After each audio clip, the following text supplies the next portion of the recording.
പശ്ചിമേഷ്യ വീണ്ടും യുദ്ധക്കളമാകുന്നു. ഇറാനുമായി ഇനി കരാറില്ലെന്ന് അമേരിക്കൻ പ്രസിഡന്റ് ഡൊണാൾഡ് ട്രംപ് പറഞ്ഞു. ഇറാൻ അമേരിക്ക ധാരണാപത്രം അവസാനിച്ചതായി താൻ കരുതുന്നു. ഇറാന് വേണ്ടി കുറെ സമയം നഷ്ടമായെന്നും ഇനി അമേരിക്ക ചെയ്യാനുള്ളത് ചെയ്യുമെന്നും ട്രംപിന്റെ മുന്നറിയിപ്പ്. ഇറാനിലെ വിവിധയിടങ്ങളിൽ അമേരിക്ക നടത്തിയ ആക്രമണത്തിൽ നിരവധി പേർക്ക് പരിക്കേൽക്കുകയും ചെയ്തിരുന്നു. MCA നാസർ വിവരങ്ങൾ നൽകും. MCA, വീണ്ടും പശ്ചിമേഷ്യയിൽ സ്ഥിതിഗതികൾ വഷളായിക്കൊണ്ടിരിക്കുകയാണോ?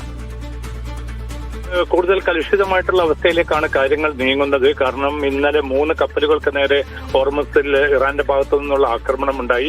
ഇതിനുള്ള തിരിച്ചടി എന്ന നിലയ്ക്ക് വ്യാപകമായിട്ടുള്ള ആക്രമണമാണ് അമേരിക്കയുടെ നേതൃത്വത്തിൽ നിന്ന് ഇറാൻ മേഖലകളിൽ 3 ഇടങ്ങളിലായിട്ട് നടന്നത്. സൈനിക കേന്ദ്രങ്ങളാണ് തങ്ങൾ ലക്ഷ്യമിട്ടതെന്ന് അമേരിക്ക വിശദീകരിക്കുന്നുണ്ടെങ്കിലും സിവിലിയൻ കേന്ദ്രങ്ങളിലേക്ക് കൂടി ആക്രമണം നീണ്ടു എന്നാണ് റിപ്പോർട്ടുകൾ വ്യക്തമാക്കുന്നത്. സിറിൽ ഏരിയയിൽ മാത്രം ഒരാൾ കൊല്ലപ്പെടുകയും 3-ലധികം പേർക്ക് പരിക്കേൽക്കുകയും ചെയ്തിട്ടുണ്ട്. മറ്റിടങ്ങളിലും ബദർ അബ്ബാസ് ഉൾപ്പെടെ കിഷം ഉൾപ്പെടെയുള്ള പ്രദേശങ്ങളിലും നിരവധി പേർക്ക് പരിക്കേറ്റതായിട്ടുള്ള അനൌദ്യോഗിക റിപ്പോർട്ടുകൾ പുറത്തുവിടുന്നുണ്ട്.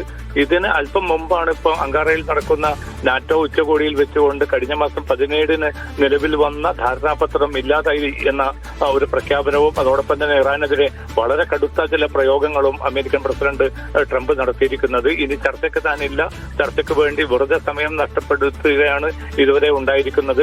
മാനസിക നില കൈവിട്ടവരുമായി ചർച്ച ചെയ്യുന്നതിൽ ഒരു കാര്യവുമില്ല എന്നതുൾപ്പെടെ വളരെ പ്രകോപനപരമായിട്ടുള്ള നിഷേധാത്മകമായിട്ടുള്ള പ്രതികരണങ്ങളാണ് ട്രംപിന്റെ ഭാഗത്തു നിന്ന് ഉണ്ടായിരിക്കുന്നത്. അതോടൊപ്പം തന്നെ മേഖലയിൽ ഈ അരക്ഷിതാവസ്ഥ മുൻനിർത്തിക്കൊണ്ട് ഇറാനിലേക്കും അതോടൊപ്പം തന്നെ ഗൾഫ് മേഖലയിലേക്കുമുള്ള വിമാന സർവീസുകൾ വലിയ തോതിൽ ജാഗ്രത പുലർത്തണമെന്ന് യൂറോപ്യൻ രാജ്യങ്ങളിലെ സിവിൽ ഏവിയേഷൻ വിഭാഗം മുന്നറിയിപ്പ് നൽകിയിട്ടുണ്ട്. കാരണം നാളെയാണ് അലി ഖാംനെയുടെ മൃതദേഹ സംസ്കരിക്കുക ചടങ്ങ് നടക്കേണ്ടത്. മസ്ജിദിലാണ് സംസ്കാരം നടക്കുക. തുടർന്നായിരിക്കും കൂടുതൽ രൂക്ഷമായിട്ടുള്ള ഏറ്റുമുട്ടലുകളിലേക്ക് ഒരുപക്ഷെ കാര്യങ്ങൾ കൈവിട്ടു പോയേക്കുമോ എന്നൊരു ആശങ്ക നിലനിൽക്കുന്നുണ്ട്.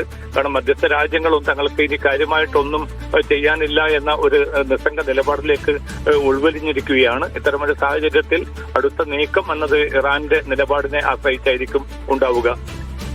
ശരി, എന്തായാലും ഇപ്പോൾ സംഘർഷം വീണ്ടും സ്ഥിതിഗതികൾ കലുഷിതമാവുകയാണ്, സംഘർഷഭരിതമാവുകയാണ്. പശ്ചിമേഷ്യ വീണ്ടും ഒരു പരസ്പരാക്രമണ പ്രത്യാക്രമണങ്ങളിലേക്ക് ഇറാനും അതുപോലെ തന്നെ അമേരിക്കയും നീങ്ങുന്നു എന്ന സൂചനയാണ്. ധാരണാപത്രം ഇതാ ഇവിടെ അവസാനിച്ചതായി അറിയിച്ചിരിക്കുകയാണ് ട്രംപ്. വിവരങ്ങളാണ് MCA നാസർ നൽകിയത്.